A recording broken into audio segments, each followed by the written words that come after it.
From the tyrant leaders at the bottom to the visionary icons at the top, every leader that you know can fit in one of these 7 levels. I'm going to break down prominent movie and TV leaders from a gladiator to a grasshopper. Someone could get hurt. This is not a ranking video. Being a level 7 leader isn't necessarily where you want to be because it leads to a lot of funerals.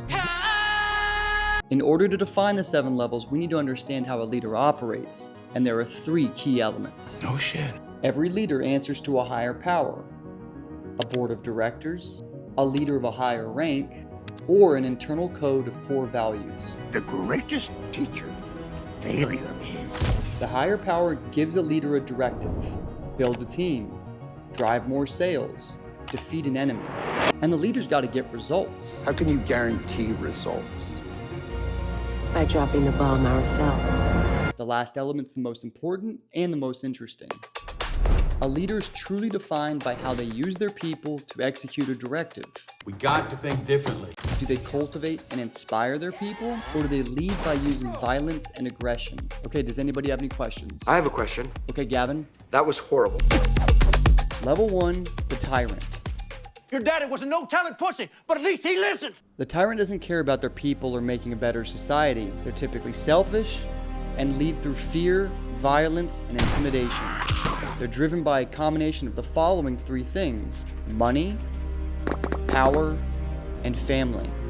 Those are the 3 things that drive how these leaders lead. We make the rules, pal. And the first one up on our list is no surprise. When I say tyrant, you say Joffrey.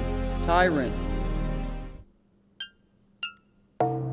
Okay, Joffrey uses his power to be a certified psychopathic tormentor. Sir Ilan, bring me his head. He doesn't really care about leading, he just wants to torment young Sansa Stark. And command him to send Robb Stark's head. I'm going to serve it to Sansa at my wedding feast. Joffrey was an easy one to categorize. Let's look at Alonzo Harris from Training Day. I got 38 cases pending trial, 63 in active investigation, another 250 on the log I can't clear. I supervise 5 officers, that's 5 different personalities, 5 sets of problems. You could be number 6 if you act right. He works Vice in LA, and he plays by his own rules. Yeah, you want to get shit done, you got to get it done yourself. Holy shit!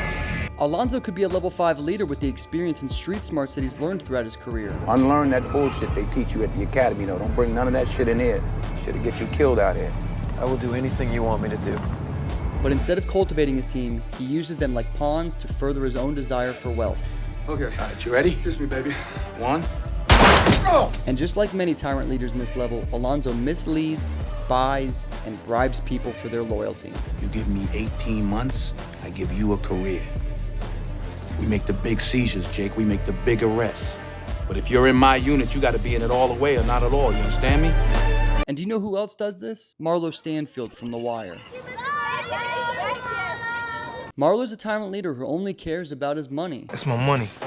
Man, money ain't got no owners. And his name. My name was on the street.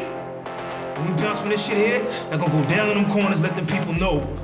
Word did not get back to me. And there's something about this type of leader where they have this really distorted, narcissistic perception of themselves. King Kong ain't got shit on me.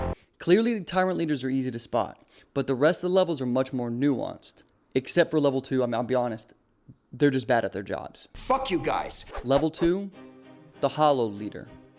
These leaders aren't typically very good at their jobs, and their leadership style is tainted by their character flaws, like daddy issues, loneliness, or an unrelenting desire for a legacy of greatness. They want the leadership title, but they don't want the job that comes with it. There's Selena Meyer, the politician who cares only about poll numbers and gaining more power over people especially. There is no one who has sacrificed more than me.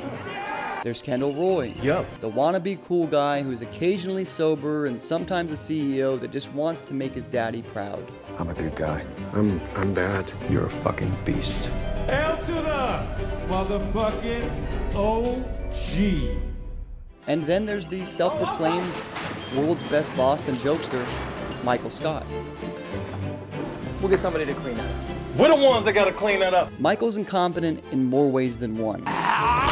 He doesn't care about driving results, and he doesn't care about cultivating or growing his people.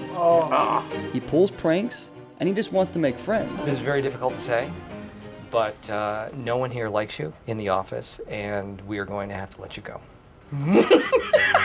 Now, he's a level 2 leader in the early seasons, but later on when he meets Holly, he actually elevates himself to a level 5 leader. Let's get ethical, ethical. Hollow leaders love the power that they get from being in a leadership position, but their character flaws prevent them from, driving results or cultivating their people. You people are useless. There is one leader that I'm putting in this level that I think most people would deem controversial and put him as a level 1, but I'm gonna make a different defense. His name is Terrence Fletcher. I was there to push people beyond what's expected of them. 1, 2, 3. I believe that is an absolute necessity. Otherwise, we're depriving the world of the next Louis Armstrong, the next Charlie Parker. Were you rushing or were you dragging? So imagine if Jones had just said, good job. Listen, his leadership approach failed big time, but I'd argue that there's a positive intention behind what he was trying to do with the students. Although flawed, it prevents him from being a tyrant leader. When Charlie thinks to himself, well, shit, I did do a pretty good job. End of story. That to me is an absolute tragedy. Now, are you a rusher or are you a dragger? Or are you gonna be on my fucking time? There are no 2 words in the English language more harmful than good job. But is there a line? Louder! I'm upset! You go too far and you discourage the next Charlie Parker from ever becoming Charlie Parker? No, man, no. Because the next Charlie Parker would never be discouraged. Yeah. Never really had a Charlie Parker. You are a worthless, friendless fat... Hollow leaders are a flawed bunch. They're not violently aggressive like tyrants, but they also don't drive results like level 3 leaders. Thank you. Thank you. Level 3, the enforcer. This is the level that we begin to see competence, but usually at the cost of the people that are tasked with driving the results. Put that coffee down. These leaders are an extension of their higher power, which is either a system, an organized religion, or a level 1 or level 7 leader. In other words, enforcers are just glorified middlemen. Oh, have I got your attention now? This is Blake. And I'm here on a mission of mercy. He's been tasked to come to this office to give a pep talk that will hopefully drive more sales. I came here because Mitch and Murray asked me to. They asked me for a favor. I said the real favor, follow my advice and fire your fucking ass because a loser is a loser. And his execution strategy is just to give a braggadocious monologue. I made $970,000 last year. How much you make? And when the salesman expressed concerns, The leads are weak. he just retorts with character attacks. The leads are weak. The fucking leads are weak. You're weak. Blake is a typical enforcer in a corporate sales environment. But let's look at what they do in the military. Pornography, contraband, non-regulation clothing, contraband. Captain Sobel is a quintessential rule-by-the-book leader. All weekend passes are canceled, officers included. Sobel only cares about the results, but not how he treats his men. Lieutenant Sobel hates us, sir. And when it comes down to combat preparation, Sobel's late. the guy is just ill-equipped for the job. Why is there a fence here? There should be no fence here. Tipper! Give me the map. And because he doesn't treat his men with respect, when he messes up, they're not there to help him. Damn hold up, Mr. Sobel. In fact, that's them clowning on him. God. A barbed wire fence! Sobel's a guy that is not respected by his men or his fellow officers. Sobel? He gets a little jumpy in the field. He gets jumpy and then you get killed. Now listen, if we discuss it, I think it should just be amongst ourselves. We'll touch on Dick Winters later, because that guy's a real leader. I couldn't agree more. Level 3 enforcers are probably the most common out of all leaders. We need to talk about your TPS reports. You see them everywhere. Did you see the memo about this? Yeah. And some are very effective, like Bill Rawls That would be creme fucking brulee. and Urban Burrell. If the felony rate doesn't fall, you most certainly will. But I think it's important that we hear from an individual who's been led by multiple enforcers in their career. Let's listen in to see what Bodie has to say. I've been out there since I was 13. I ain't never fucked up a count, never stole off a package, never did some shit that I wasn't told to do. I've been straight up. They want me to stand with them, right? Where the fuck are they at when they supposed to be standing by us? I mean, when shit goes bad and there's hell to pay, where they at? So we've seen how enforcers operate and that they aren't very respected by their people. But let's look at level 4, where the results may be excellent, but the relationship between boss and worker is much more volatile. My brother blew his head off! Level 4, the Virtuoso. The Virtuoso is a leader that is so highly qualified in their area of work that they become a leader almost by default. Please don't feel obliged to tell me that was remarkable or amazing. Chance expressed that thought in every possible variant available to the English language. But the unique thing about level 4 is that outside of their level of expertise, they're really just amalgamations of other levels. Basically, they're put in a leadership position because they're the best within that field, not because of their people management skills or that they wanted that position. This is the level where we see a lot of artist leaders. You know, I hate the word movie. I don't make movies, I make films. And some leaders with kind of a warranted ego. Your products are better than you are, brother.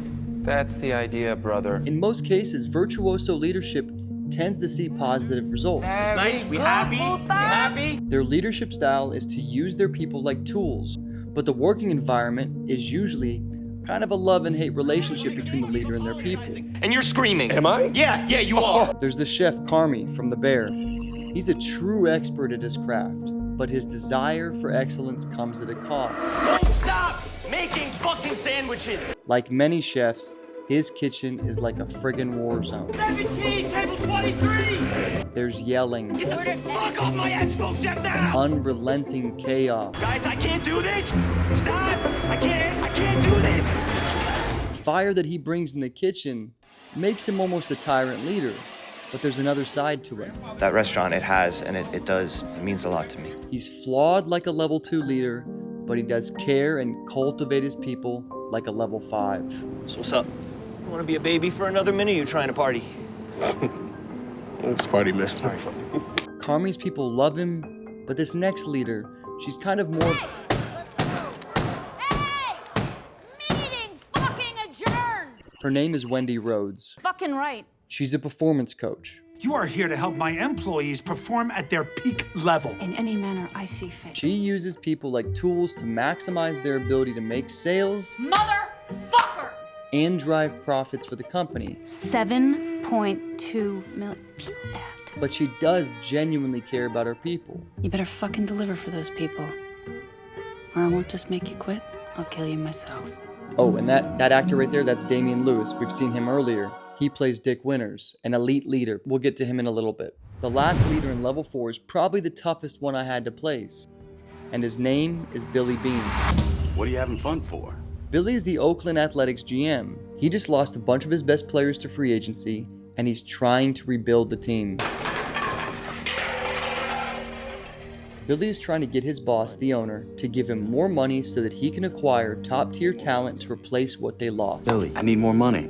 We don't have any I can't more money, compete Billy. against a $120 million payroll with $38 million. We're not going to compete with these teams that have big budgets. The owner's not budging. He's not going to give him any more money. And you're going to get out and do the best job that you can recruiting new players. Billy says he can't build a competitive team without more money. My bar is to take this team to a championship. I'm asking you to be okay not spending money that I don't have. So Billy's higher power, the owner, gave him the directive to rebuild the team within the budget that the owner is willing to spend. Billy goes to his team, the scouts, the guys that are out there looking for the best talent possible, to see how they plan to address the problem. We're trying to solve the problem here, Billy. Not like this, you're not. You're not even looking at the problem. We need 38 home runs, 120 RBIs, and 47 doubles to replace. The problem we're trying to solve is that there are rich teams and there are poor teams. Then there's 50 feet of crap. And then there's us. Billy is fighting two different battles right now. He's fighting against his owner, who has an unwillingness to give him any more money, and his team of scouts, who just want to do what they've done for the last 100 years. Billy, our scouts are going to find players. Our player development's going to develop them. We're going to teach them how to play Oakland A baseball. There's an ideological difference in their approach to solving their talent problem. Not willing to accept the status quo, Billy finds a young guy named Peter Brand who looks at things much differently. He evaluates talent by looking at the numbers, builds algorithms, and looks at metrics. Billy, of the 20,000 notable players for us to consider, I believe that there is a championship team of 25 people that we could afford. Billy took the orders from his boss to secure talent on a micro budget, adopted a new approach that went against the establishment, and it was a historic success that changed baseball forever. This is the man. He answers to no one except ownership, and he doesn't have to answer to us. We make suggestions, he makes decisions. Other than Billy Beane, we've seen some pretty rocky leadership so far. He's back! But these last 3 levels of leaders are filled with frontline fighters, halftime speeches, and frankly, high body counts. Level 5, the champion. These types of leaders are liked by their team and also their bosses. They're typically very effective because unlike level 3 enforcers that just rule by the book, champions believe the best path towards results is by cultivating their people through connection and education. Their leadership style can be broken into 3 different categories. The catalyst, they drive change in people through coaching. The fuel, they get results through inspiration and frontline leading. The filter, they're the leaders in dense systems that pose a risk to their people, and they act as the barrier from bad directives and other problems that come from above. Cedric Daniels is a champion in enforcer clothing. I screwed up, sir. It's a good man that's willing to take one for the company. He makes sure to give the bosses what they ask for. A wise man once told me years ago when I wasn't even a sergeant that you should never take credit when the crime rate drops, unless you want to take the blame when it rises. And he's a great leader to his people. You show loyalty, they learn loyalty. You show them it's about the work, it'll be about the work. The system he leads within is dense and stressful. So right now, I want to make sure that we are doing everything. We are, sir. We're on it. His bosses give him near impossible orders. The commissioner wants to send a message, Lieutenant. You make sure you and your people do everything possible to see that it is heard.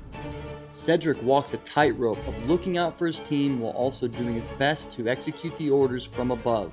He naturally gravitates towards being a people-first leader, but his wife pushes him in a different direction. The department puts you in a case it doesn't want. You're giving people that are useless or untrustworthy. Correct. If you push too hard and any shit hits the fan, you'll be blamed for it. She wants him to be an enforcer. Correct. If you don't push hard enough and there's no arrest, you'll be blamed for that too. Correct. The game is rigged, but you cannot lose if you do not play. Cedric is conflicted in his management strategy. He goes between being an enforcer and a champion for a long time. And who the hell are we? But ultimately, he doesn't want to lead as an extension of a broken system. The tree that doesn't bend breaks, Cedric. Been too far. You're already broken. Captain Miller spends a lot of his career as a highly effective level 3 leader, taking orders from the command above. I've got another one for you. Yes, sir. This one's straight from the top. The mission is to find Private Ryan so he can go home. Some private in the 101st lost 3 brothers and he's got a ticket home. Captain Miller's an honest guy. I don't know anything about Ryan. I don't care. You know, if going to Ramel and finding him so he can go home, if that earns me the right to get back to my wife, well, then that's my mission. And he sets a great example for his men. Hey, so Captain, what about you? I mean, you don't gripe at all? I don't gripe to you, Ryben. I'm a captain. There's a chain of command. Gripes go up, not down. He's good. I love him. Things turn bad and they get into some sticky situations. Got blood on it. And by sticky, I mean bloody. After losing a few of his men on this mission, tensions get really high and he's got to defuse the situation. What's the pool on me up to right now? This is the moment that Captain Miller becomes a level 5 champion. What is it, $300? Is that it? 300? I'm a school teacher. He needed to calm his men down so they didn't kill each other. I teach English composition. So he decided to connect with them. This little town called Abley, Pennsylvania. The last 11 years. By telling them about himself, something that he had avoided as long as he's been their leader. I was a coach of the baseball team in the springtime. He's a good man and a great leader. But I got one friggin' issue. They need to do a Mythbusters on how he blew up this tank with just his pistol. I still to this day don't get it. Level 6, the Shepherd. The Shepherd only follows the orders from above when the orders are aligned with their own internal code. And honestly, most of these leaders are in conflict with the system that they lead within. Fuck me! These are very selfless leaders who prioritize their people first and foremost. We are what they grow beyond. That is the true burden of all masters. The shepherd leadership style can be broken down into two different areas. There are the rebels, who are willing to break the rules for the betterment of their people, and builders. They care more about instilling their earned experience and moral compass, no matter the cost to them. They don't want to be the hero, they want to train the hero. And let me tell you something, they love their catchphrases. Wax on, wax off. Clear eyes, full hearts, can't lose. And don't get it twisted, Level 6 has villain leaders too. I want to know who I'm talking to. Introducing. This is Brigadier General Francis X. Hummel, United States Marine Corps from Alcatraz. Out. General Hummel takes over Alcatraz, holding 81 people hostage. Ladies and gentlemen, you're being detained against your will. For that, I apologize. But he does it with a sense of honor. It's not our intention in any way to harm you. You will not be detained 1 minute longer than is necessary for us to complete our mission. His mission is to force the U.S. government to compensate the families of the men that were killed in action under his command. Mr. Director, you have a very serious problem. A battery of VX gas rockets is presently deployed to deliver a highly lethal strike on the population of the San Francisco Bay Area. Oh yeah, I forgot to mention that part of it. Sort of a level 1 tyrant tactic, I'd say. Ultimately, the US government refused to meet his demands. They're playing you for a fool. So the mercenaries that he hired wanted to fire off the rockets and kill innocent people. Let's be all we can be. Hummel refused. I'm not about to kill 80,000 innocent people. Do you think I'm out of my fucking mind? His strategy was to go against the system in pursuit of reparations for his men's families after they died defending the country. It was a shit plan that failed. Stand down, Captain! And those mercenaries were pissed. I want my fucking money! And then there's D'Angelo Barksdale. Y'all can't be playing no checkers on no chessboard, yo! He oversees the pit in the West Side drug scene. It ain't about right, it's about money. D'Angelo started as a champion leader. He was people first, but he took the orders that came from the bosses, his uncle Avon and Stringer Bell. He had a knack for educating the young guys that worked for him. Shit, everything else in the world gets sold without people taking advantage, scamming, lying, doing each other dirty. Why gotta be that way with this? But as time went on, his resentment grew, and he began to despise the system that he was leading within. He began to care for one of his people, Wallace. Got a good heart in there, too. Not like the rest of these niggas. When Wallace snitches, Avon and Stringer come after him, which puts D in a spot where he has to go against his orders. Yo, the man asked you a simple question. And D'Angelo does not budge. I don't mean y'all no disrespect. You know I don't. But I'm sitting here telling you that the boy is out the game. And even if he wasn't out the game, he wouldn't be no problem. D takes a stand, and he defies his uncle's orders. Avon, let the boy be. And things don't end well for Wallace or D'Angelo. Look at me! Look at me! Where the fuck is Wallace? Level 6 leaders tend to be tragic stories of leaders who are well-intentioned but get swallowed by the system that they face off against. But my people saw this as a tactical deployment only. The responsibility is mine alone. Well, you won't fall alone. If Level 6 is about standing up against the system for the individuals, then Level 7 is about winning the war for humanity, no matter the sacrifice. Level 7, the Icon. This is the top of the pyramid, the rarest of all of the leaders. Get away from her, you bitch! The leaders that don't lead because they want to, they lead because they have to. They are either chosen by people, He is the one, or they volunteer to lead out of necessity. But they'll never take our freedom! But like the Tyrant leaders, there's a dark side associated with this level. The stakes are huge, and a lot of lives are lost. I will make them pay for what they've done. At this level, it's not just about improving the individual. It's about overhauling the system and improving society. Level 7's dominated by combat leaders. Roll out! Maximus, the King of the North. Ripley, the Alien Killer. And my personal favorite, Dick Winters. Good luck. God bless you. Remember Sobel from Level 3? Pornography, contraband. Well, Lieutenant Richard Winters is Sobel's replacement. I think I understand your attachment to easy company. Splurge, get yourself over here! He embodies all of the positive traits of a leader from levels 3 through 6. Get out there and relieve Chief Dyke can take that attack on in. He flawlessly executes the orders from his command. You know that map you found? That had every kraut gun in Normandy on it. Oh, yeah? Yeah. He leads with a people-first approach. You have a bigger problem, Lieutenant Dyke. You have men returning to action without proper cold weather clothing and not enough ammo. Sir? And he shows that he will defy his bosses if he deems the orders to be detrimental to his men's lives and the overall mission at hand. I want you all to get a full night's sleep tonight, which means in the morning, you will report to me that you made it across the river. We're unable to secure any live prisoners. He manages with principle and selflessness. Never put yourself in a position where you can take from these men. And in the end, he got to stick it to Sobel's dumb ass. Captain Sobel? Major Winters? Captain Sobel. We salute the rank, not the man. If you're Dick Winters day one, hit that subscribe button. So what did I get wrong? Who else should I have evaluated?